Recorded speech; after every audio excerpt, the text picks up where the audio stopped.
8:21. Tras la ola de cuestionamientos a algunos nombramientos de la presidenta Michelle Bachelet, finalmente ayer renunciaron los gobernadores de Chiloé, Ñuble, Santiago y Antofagasta.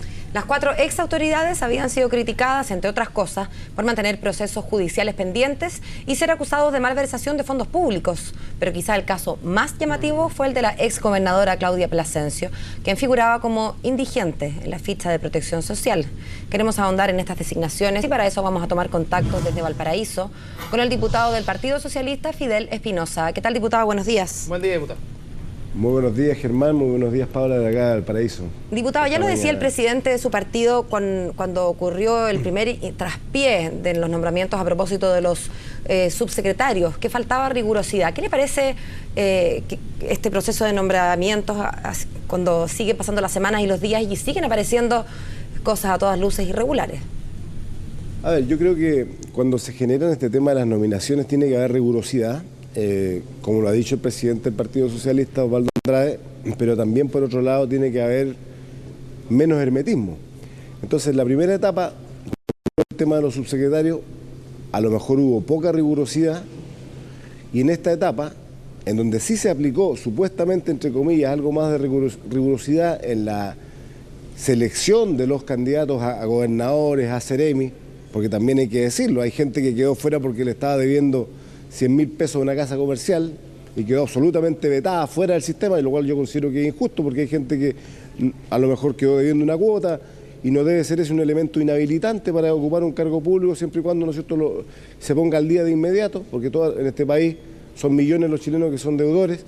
Por lo tanto, desde ese punto de vista, en esta etapa lo que yo creo que ocurrió es que se le aplica un criterio de rigurosidad y de un hermetismo tal que de esa manera, ¿no es cierto?, entre 4 paredes, ¿no es cierto?, la Subsecretaría del Interior comenzaron a definir los gobernadores y los seremis de todo Chile sin siquiera, ¿no es cierto?, ser consultados, ni siquiera para que nosotros diéramos los nombres que nos gustaban o queríamos que fueran los elegidos, sino para ser consultados respecto a las personas que podían ocupar esos cargos. Yo creo que eso nos pasó la cuenta, porque en definitiva, si eso hubiera ocurrido, nosotros hubiéramos señalado con bastante claridad que esta persona, en particular el caso de Chiloé que estamos hablando, no la conocíamos en la región, no había tenido vida en la región de los lagos, menos en Chiloé, que hay mucha identidad en Chiloé y hay gente valiosísima de la Isla Grande de Chiloé, como lo dijo la diputada Jenny Álvarez, que pudo haber ocupado estos cargos. Pero, a ver, diputado, el problema de que tenga poca identidad chilota parece ser el menor de los problemas. En este caso, esta persona tenía una ficha de indigencia, una profesional, con auto, además estaba beneficiándose de una pensión de invalidez.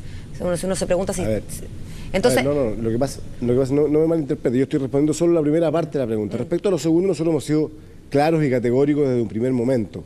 Nosotros hemos planteado desde un primer momento de que aquí esta situación era insostenible.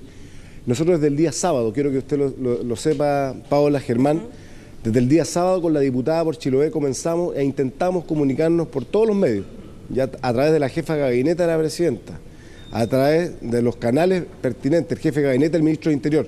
Nunca, a pesar de que somos parlamentarios de la nueva mayoría, tuvimos la posibilidad de acceder ni al ministro del Interior ni a la presidenta para decirle que esta situación era grave, diputado, que era insostenible. ¿Qué está pasando entonces con las comunicaciones al interior de la nueva mayoría? Una agenda ambiciosa, están empezando con los cambios legislativos, con los cambios en las prioridades legislativas. La comunicación se supone que es muy importante y usted me dice que estos cargos fueron elegidos a puertas cerradas en la Subsecretaría de Interior.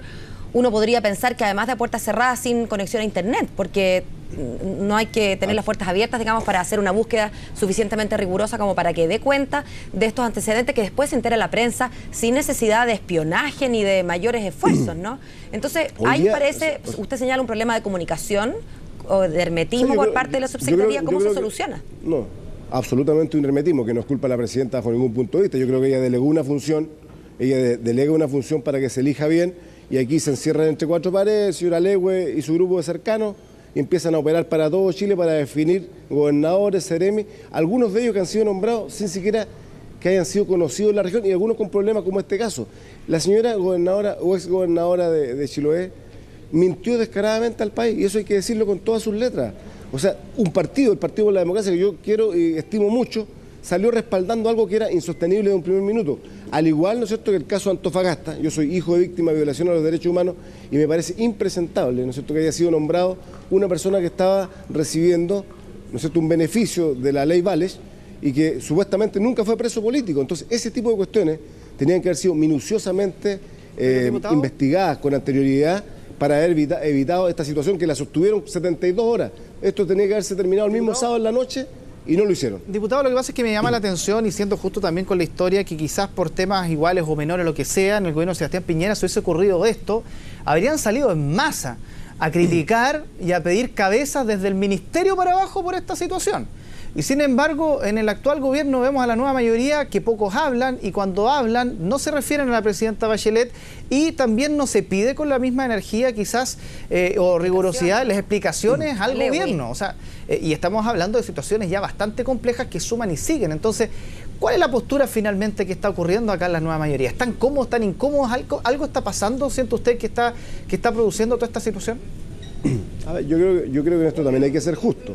Nosotros cuando éramos oposición criticamos un sinnúmero de cuestionamientos, criticamos un sinnúmero de nombramientos del gobierno del presidente Piñera en donde habían claros conflictos de intereses y en donde el presidente respaldó a la gran mayoría de ellos. Y lo otro es delitos que actualmente se estén cometiendo. No, correcto, no, claro. Está bien, pero conflicto de intereses es tan delicado, ¿no es cierto?, un tema de conflicto de intereses para ejercer una función pública como, ¿no es cierto?, este tipo de casos que son también graves. O sea, yo en este caso puntual, ¿no es cierto?, que si estamos viendo, nosotros no tenemos ningún problema en decirlo. Yo doy la cara explícitamente. Perdón, diputado. No en nombre de la nueva mayoría, porque yo estoy hablando como Fidel Espinosa. Sí. Diputado, un alcance. Pero me permite terminar la idea.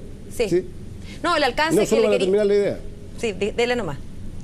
No, solo para terminar la idea. Entonces, lo que quiero decir es que aquí, si bien algunos se quedan callados y no han dicho nada, aquí lo importante es también, para que nos vaya bien, y porque nos tiene que ir bien por el país, no es posible, ¿no es cierto?, que esto siga ocurriendo, y yo hago un llamado en particular a que ese hermetismo que a veces se tiene en la Subsecretaría del Interior y que se ha tenido en este proceso termine de una vez por todas, porque en definitiva eso es lo que ha llevado y ha derivado a esta situación. Exacto, porque le pongo el siguiente ejemplo. Escuchamos, por ejemplo, al senador Guido Girardi, que señalaba diciendo que en realidad le gustaría estar discutiendo en estos momentos más que este tipo de temas, los temas que importan realmente al país. Pero insisto, o sea, aquí estamos hablando de situaciones graves y al parecer, ¿quiénes son los responsables de todo esto? O sea, con nombre y apellido de la situación, de la elección de cada una de estas personas que están poniendo, obviamente, en tela de juicio quizás a un gran número de trabajadores, el gobierno, parlamentarios, en fin, que están haciendo bien su pega, pero aquí como que da la sensación que se estuviera silenciando un poco este tema internamente la nueva mayoría por la forma en que se están dando las declaraciones estos últimos días. A ver, si se estuviera silenciando, yo no estaría ante las cámaras de CNN, ¿no es cierto?, dando esta entrevista. Yo quiero ser súper claro, yo sigo categórico siempre. El senador Girardi, creo yo, que es la persona menos indicada para hablar de este tema. El menos indicado. Por una razón muy sencilla. Él fue uno de los promotores de la nominación de la gobernadora de Chiloé. Entonces, desde ese punto de vista, yo le pediría que sea sigiloso y cuidadoso. Su partido propuso a una persona que tenía esta serie de problemas y después la defendió públicamente. Entonces, eso no puede ocurrir. Si queremos que nos vaya bien, por el bien de nuestro país, obviamente que este tipo de situaciones no pueden seguir ocurriendo y tenemos que actuar sobre la línea y sobre la base de que este tipo de actuaciones o hechos, ¿no es cierto?, que hoy día ya estamos bajo la mirada de una lupa ciudadana. O sea, hay que darse cuenta que hoy día los tiempos son distintos en la política. Hoy día cualquier nominación, estas nominaciones a lo mejor hace 20 años atrás o 10 años atrás hubieran pasado prácticamente desapercibidas, pero hoy día tenemos una lupa ciudadana que está por sobre cada uno de los funcionarios públicos. Y por eso, hoy día está bien que eso además ocurra, por el bien del país, porque lleguen personas que efectivamente cumplan. Por eso te decía al inicio de la entrevista, yo prefiero que entre una persona que le está debiendo 100.000 pesos a una casa comercial y que se regularice su situación al tiro, a personas que se han beneficiado del sistema de manera irregular y en casos fraudulentos, como en este caso, donde probablemente una investigación del Ministerio Público va a determinar que aquí en el caso de Chiloé hubo delitos que tienen que ser investigados. Bueno, queremos agradecer su postura, haberse expresado a través de nuestras pantallas, diputado. Muchísimas gracias por haber tomado contacto con nosotros. Que tenga un buen día. Muchas gracias a ustedes, muy amables.